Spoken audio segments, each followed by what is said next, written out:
Welcome বন্ধুরা, দেখো তোমার দাদাভাই কি করছে। দেখো রাতের এখন 10:30 বাজতে চললো। এখন দেখো কত বড় পেঁপে কাটছে বসে বসে। এখন ওর পেঁপে খাওয়ার শখ হয়েছে। ফ্রিজের মধ্যে এনে রেখে দিয়েছিল দুপুরবেলা খেতে মনে নেই। তুমি এত বড় পেঁপে খেতে পারবা এখন? পুরোটাই খেয়ে নাও। রাক্ষস নাকি তুমি? তাহলে পুরোটাই খেয়ে নেবে। কিন্তু পেঁপেটা কিন্তু খুব সুন্দর হয়েছে দেখো। বলছো পুরোটাই খেয়ে নেবে দেখো। আর দেখো কতগুলো শসা নিয়ে বসেছে, এখানে মুড়ি নিয়েছে। এর পেঁপে সবটা কেটেছে, 3 কিলো ওজনের পেঁপে দেখো।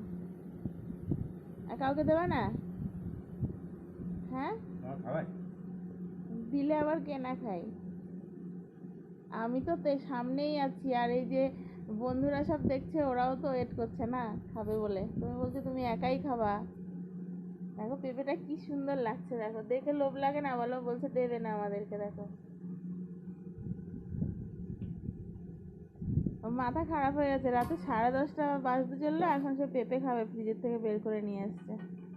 তো কে কে পেঁপে খাওয়া বলো, যাদের যাদের পছন্দ সবার জন্য পাঠিয়ে দেবো একদম পার্সেল করে। কাটতে দাও। তো ওরা আস্তে আস্তে কাটা হয়ে যাবে না?